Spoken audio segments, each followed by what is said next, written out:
Hello বন্ধুরা, কেমন আছো তোমরা? তো দেখো আমি আজকে করব সেটা হলো খিচুড়ি। সকাল থেকে উঠেই দেখছি আকাশের মুখ ভার, তাই ভাবলাম একটু খিচুড়ি করে নিই।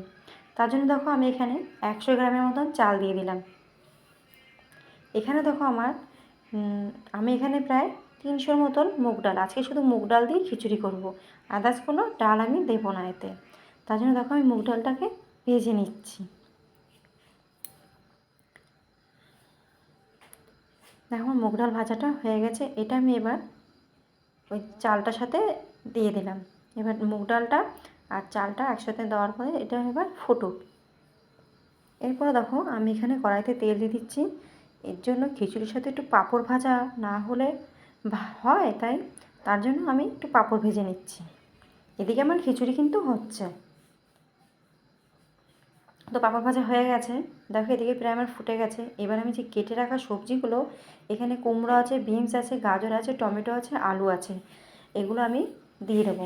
এরপরে দেখো আমি এখানে বেসন নিয়ে নিচ্ছি 2 চামচ।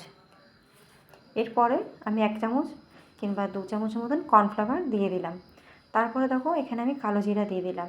এরপর আমি 1 চামচ হলুদ দেবো, দিয়ে এটাকে ভালো করে আমি একটা ব্যাটার বানিয়ে নেব।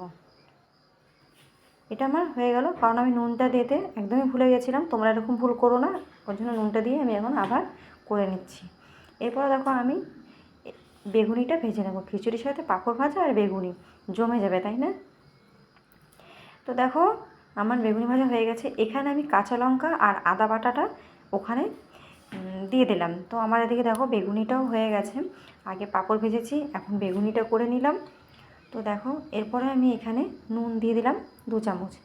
আর দেখো খিচুড়িতে কিন্তু হলুদ এরপরে তোমরা গুলিয়ে দেবে, কারণ হলুদটা যদি না গুলানো হয় তাহলে হলুদটা দলা দলা থেকে যায়। এরপর আমি এখানে 2 চামচের মতন জিরার গুঁড়ি দিয়ে দিলাম। তো দেখো এরপর আমি একটু নাড়াচাড়া দিয়ে এরপরে আমি এখানে দেব সোমবারের জন্য কড়াইতে তেল দিয়েছিলাম, এতে 5 ফোড়ন দিলাম, শুকনো লঙ্কা দিলাম আর তেজপাতা দিয়েছি। তো এবার আমি সোমবারটা রেডি করছি। আমার কিন্তু খিচুড়িটা শুধু আজকে মুগ ডাল দিয়েই হলো। আর আমি এখানে কিন্তু বেশি কোনো কিছু মশলা ইউজ করলাম না, কারণ সব খিচুড়িটা আছে সিম্পলের মধ্যেই করার চেষ্টা করলাম। তো দেখো আমার খিচুড়িটা প্রায় হয়ে গেছে।